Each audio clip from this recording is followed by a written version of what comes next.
I was a tactical aircraft maintenance specialist, so I was a jet mechanic on fighter aircraft, and I oversaw the daily maintenance of F-4 aircraft.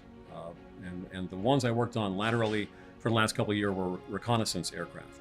First 3 days of basic training, they bring a whole squad of guys together, about 50 guys, and they appoint a squad leader.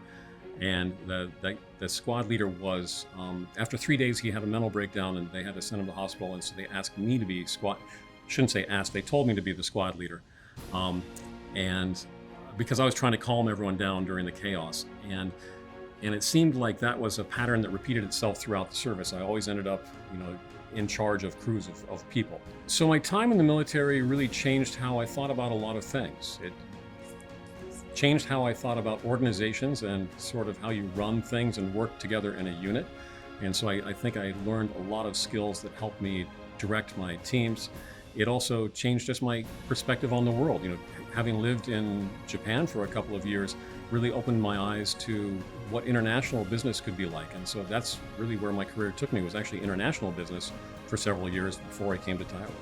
I believe my military experience really helps me focus on the steps that you need to take to get a job done, to be able to quickly assess what you're going to do, and then put in some controls and kind of monitor your progress towards an end goal. There's always an objective when you're in the military, and here at Tyler, I think that helps me really focus on what that end objective is.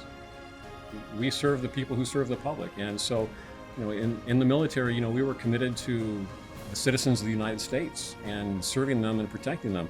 And the same goes with my role at Tyler. We're committed to the communities that we serve, and it's kind of the same job. Think if somebody's looking to hire a veteran, particularly someone who's coming right out of the service, which I think would be a great idea.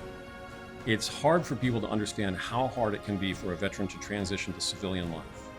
In the service, you've got your electric is paid for. You've got this whole society that operates around you and operates by certain rules. And then suddenly you come into society as a whole, and it's a very different environment. And there's pieces of it that vets can have a little bit of trouble navigating that seem really natural to everybody else. So, they're great people to employ, but understand they're going to need a little bit of help along the way as well.